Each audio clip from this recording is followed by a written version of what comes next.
Hello everyone, welcome back.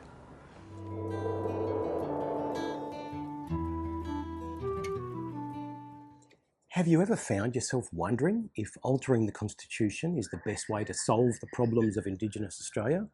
Because if it's not going to fix Indigenous disadvantage, then what's the point of it? Sure, it is entirely appropriate to hold a referendum to bring an old document into our modern world and our modern practices, but what problem is this referendum going to solve? And sadly, I don't have a good answer. In any aspect of work or life, if you can't define the problem, then it's unlikely you're going to end up with a robust solution. If we are trying to solve the problems of Indigenous disadvantage, then it would be great to see the roadmap by which voice, treaty and truth-telling gets to solve all of these problems that face us. Now, I want to make three big points here. Firstly, most Indigenous Australians are doing fine. Secondly, the problems faced by the minority are very socially, technically, economically and geographically complex. Thirdly, these are not collective problems and won't be solved by the Constitution. Now, looping back, my first big point is that most Indigenous Australians are doing fine. They live near the coast, in the cities and in the towns, and they have access to services. In the main, the parents are going to work and the children are going to school. I think of the overwhelming majority of Indigenous Australians as a porous population. And by that, I mean they get to choose when their lives will be more or less mainstream, and then the other times when they are catching up with family, relatives and community and connecting with their heritage, traditions and language.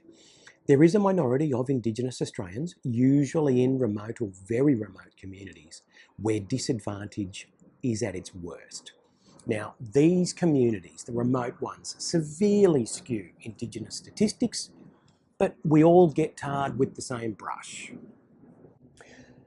My second big point is that the problems faced by the minority are very socially, technically, economically, geographically, etc., complex.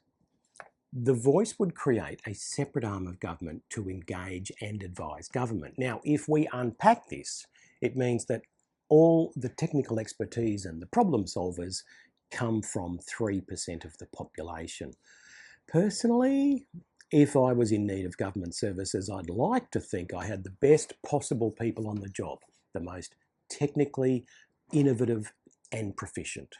But instead, the voice proposes to install a handful of Indigenous people elected on the strength, maybe they're selected, on the strength of their local politics, and then somehow, maybe by magic, they'll become experts across every aspect of government and service delivery. My third big point is that these are not collective problems.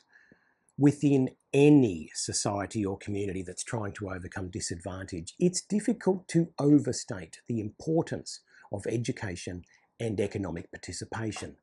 Some get ahead, sadly, some get left behind. In any case, the solutions lie with individuals and households. If you are at school, the government can't do your exams. If you are entering the workforce, the government can't do your job interview. And if you choose to live where there is no school or no jobs, then your circumstances will not improve. My advice to any Indigenous person living in poverty who doesn't exercise self-agency is to get used to it, because no government can fix your life unless you take action and meet them halfway. Sure, there's a ton of government programs to help people when they need a lift, but you don't need to amend the Constitution to deliver those. And here's where things get really wobbly.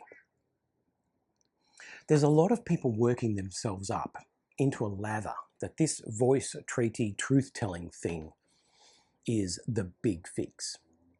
And in the meantime, while everyone's attention is on this shiny new thing, I have to ask, who's looking after our most vulnerable right now? Like, I'm wondering whether everything is on hold while we wait for voting day. That's a big worry, and I'd really like to know how you feel about this. So get into some research, get talking, talk with your friends and your colleagues so that when you vote, you know why you are voting one way or the other. Now, that's all from me today. Please subscribe, turn on your post notifications for more about the referendum, share your comments down below, and please check out our webpage for a bunch of different ways to learn and collaborate with us. And I will see you soon. One last thing.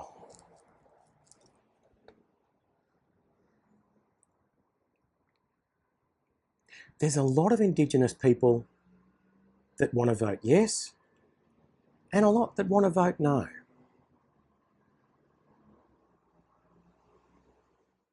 Authorised by Wesley Ed of the Centre for Indigenous Training, Albert Street, Brisbane.